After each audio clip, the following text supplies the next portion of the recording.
எல்லாரும் எப்படி இருக்கீங்க?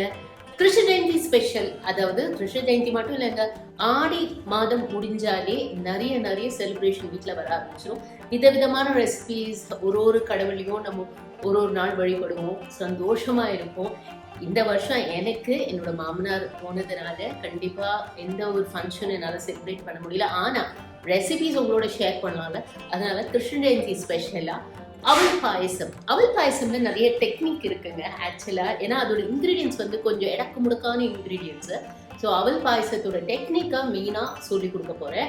ஸோ இந்த ரெசிபி ரொம்ப ஸ்பெஷல். ஏன்னா இந்த வாட்டி எல்லாருமே டயட் கான்சியஸ் ஆகிட்டோம். அதனால அவல் வந்து நார்மல் அவல் இல்லாம மில்லட் அவலை வச்சு உங்களுக்கு இந்த அவல் பாயசத்தை சொல்லி கொடுக்க போறேன். ஸோ இன்கிரீடியன்ஸை பார்த்துட்டு வந்துடலாம்.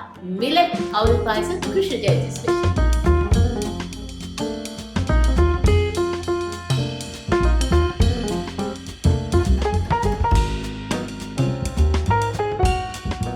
இப்போ ஒரு பாண்ட்லி எடுத்து அதில் ஃபஸ்ட்டு நம்ம முந்திரியும் திராட்சையும் வறுத்துக்க போகிறோம். அதுக்கு நெய் பார்த்திங்கன்னா 1 டேபிள் ஸ்பூன் அளவுக்கு நெய் விட்டுக்கோங்க. இதில் தேவையான அளவு முந்திரி, உங்களுக்கு எவ்வளோ இஷ்டமோ அந்த அளவுக்கு முந்திரியும் திராட்சையும் போட்டு வறுத்து எடுத்துக்கலாம். இது நல்லா வந்து உங்களுக்கு திராட்சை பூப்பி வரும்போது இதை எடுத்து வச்சிடலாம். இப்போ கூடவே ஆக்சுவலாக டபுள் த அமௌண்ட் பால். இப்போ நீங்கள் 1 கப்பு அவல் 1 கப்பு வெல்லம் எடுத்துக்கிட்டிங்கன்னா 2 கப்பு பால்.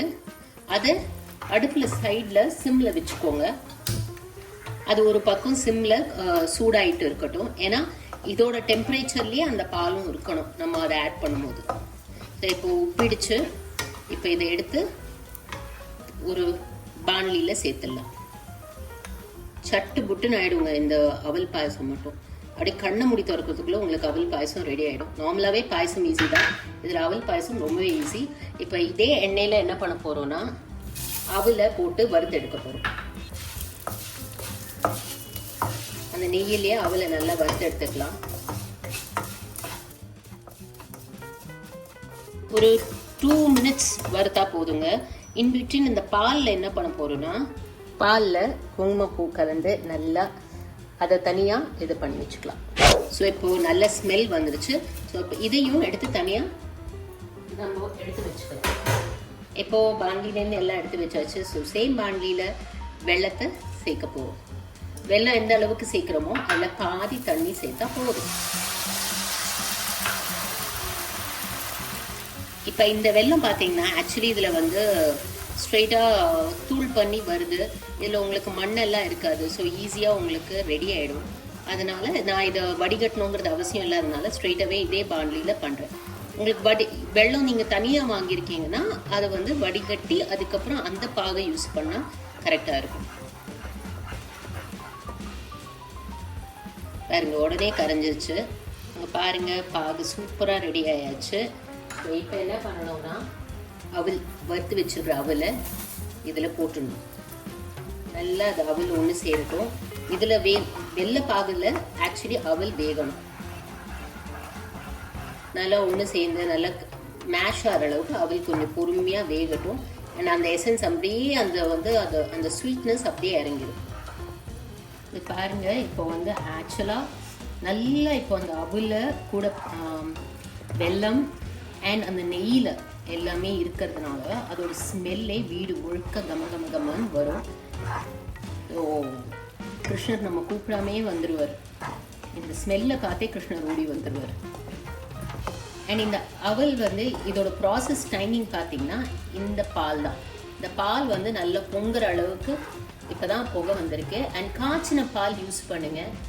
காய்ச்சாத பால் வேண்டாம். காய்ச்சின பாலை யூஸ் பண்ணிங்கன்னா கெட்டு போகிறதுக்கு வாய்ப்பே இல்லை. அண்டு வெள்ளை பாகில் இருக்குதான் இந்த பால் விடணும். இது நல்லா பொங்குற டைம் வரும்போது இது வெந்துருச்சுன்னு அர்த்தம். ஸோ இது கூட அந்த பாலை சேர்த்துற வேண்டியதான், அவ்வளோதான். ஸோ அதுதான் உங்களோட டைமிங். அண்ட் கன்சிஸ்டன்சியும் பக்காவாக வரும். இங்கே பார்த்தீங்களா, இது வந்து நல்லா இந்த கடக்கு ஓரளவுக்கு சூடு, ஓரளவுக்கு கடக்கடன்னு இருந்தால் போதும். ஓரளவுக்கு இந்த மாதிரி கடக்கடன்னு இருந்தால் போதும், மாவு ஆகிடக்கூடாது. ஸோ வெள்ளத்தில் போடும்போது உங்களுக்கு மாவும் ஆகாது. கொஞ்சம் இதாக தான் இருக்கும். பாலுமே பாருங்க கொதிக்கிற மாதிரி நல்லா கொதிச்சு வருது. சிம்மில் வச்சுருக்கேன். ஸோ நல்லா கொதிச்சு வருது. இந்த கன்சிஸ்டன்சி கரெக்டாக இருக்கும். இப்போது இதை எடுத்து நம்ம அப்படியே வெள்ளைப்பாகில் ஊற்றிட வேண்டியதுதான்.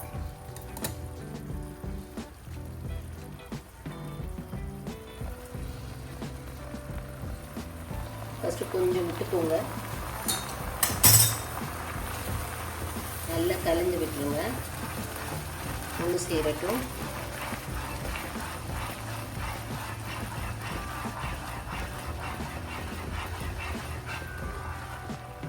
அவ்வளோதான். இப்போது அடுப்பை ஆஃப் பண்ணிவிட்டு இப்போது மொத்த பாலையும் சேர்த்துட வேண்டியது.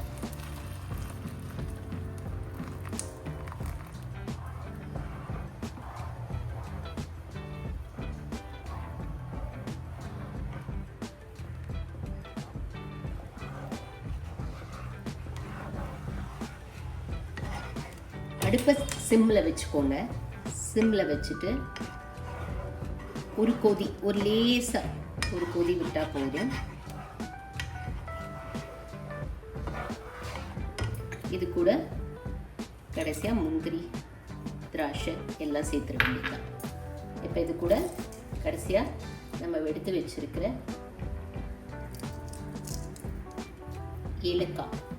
ஏலக்காய் இடித்து வச்சுருக்கோம். கூட ஏலக்காவை போட்டு பாருங்க, பால் திரிஞ்சு போகல. நீங்கள் வெள்ளத்தோடு இது சேர்க்கும் போது பால் ஒன்றுமே ஆகாது. எனக்கு ரொம்ப பிடிச்சது பச்சை கற்பூரம். சுவாமிக்கு இது என்னமோ நம்ம பிரசாதம் பண்ணுறதுக்கான ஒரு இது. ஸோ அதனால் நான் எப்போவுமே பச்சை கற்பூரம் இல்லாமல் ஸ்வீட் பண்ணவே மாட்டேன். பச்சை கற்பூரம் அவ்வளோதான். இந்த ஸ்மெல்லெல்லாம் அப்படியே இருக்கும். எசன்ஸும் அது மாறாது. கன்சிஸ்டன்சி பாருங்கள், பாயசத்தோட கன்சிஸ்டன்சி ப்ராப்பராக வந்திருக்கு. திக்கும் இல்லை, உங்களுக்கு ரொம்ப தண்ணியாகவும் இல்லை. ஸோ இதே மாதிரி பண்ணுங்கள், சூப்பராக வரும்.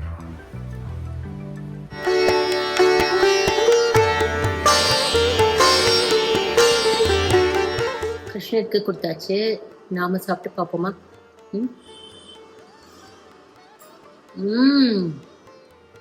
சோளம் வச்சு ஒரு அவல் பாயசம், சோளம் அவல் பாயசம் ரொம்ப எம்மையாக இருக்கு. கண்டிப்பாக இந்த மாதிரி சோளம் வேணாம், எனக்கு ரெகுலர் அவல் தான் பிடிக்கும்னா இதே இன்க்ரீடியன்ட்ஸ், இதே ரெசிபி மோட் தான். பக்காவாக அந்த டிப்ஸை மட்டும் கரெக்டாக ஃபாலோ பண்ணுங்கள், சூப்பராக வரும். ஓகே, பார்த்தீங்கல்ல அவல் பாயசம் எவ்வளோ நல்லா வந்துச்சுன்னு. ஸோ இதே மாதிரி இந்த டெக்னிக்ஸை யூஸ் பண்ணி கண்டிப்பாக நீங்களும் இந்த கிருஷ்ண ஜெயந்திக்கு ஒரு டிஃப்ரெண்ட்டான அவல் பாயசம் பண்ணுங்கள். கண்டிப்பாக உங்களுக்கு நிறைய பாராட்டு வரும். அண்ட் ஹெல்த் கான்ஷியஸாக இருக்கிற நீங்களும் அதை சாப்பிடலாம். ஸோ ஓகேங்களா, இதை செஞ்சு பார்த்துட்டு கிருஷ்ண ஜெயந்தி அழகாக செலிப்ரேட் பண்ணுது உங்களோட கமெண்ட்ஸை என்னோட ஷேர் பண்ணுங்க. அது மட்டும் இல்லைங்க, இந்த பாருங்க, வரகு, இந்த குதிரைவாலி, இந்த மாதிரி எந்த அவல்ல வேணா இந்த பாயசத்தை செய்யலாம். சூப்பராக வருங்கிறதுக்கு இந்த பிரீத்தி கேரண்டி. ஓகேங்களா, thank you so much for viewing. Keep smiling and be positive always. Bye.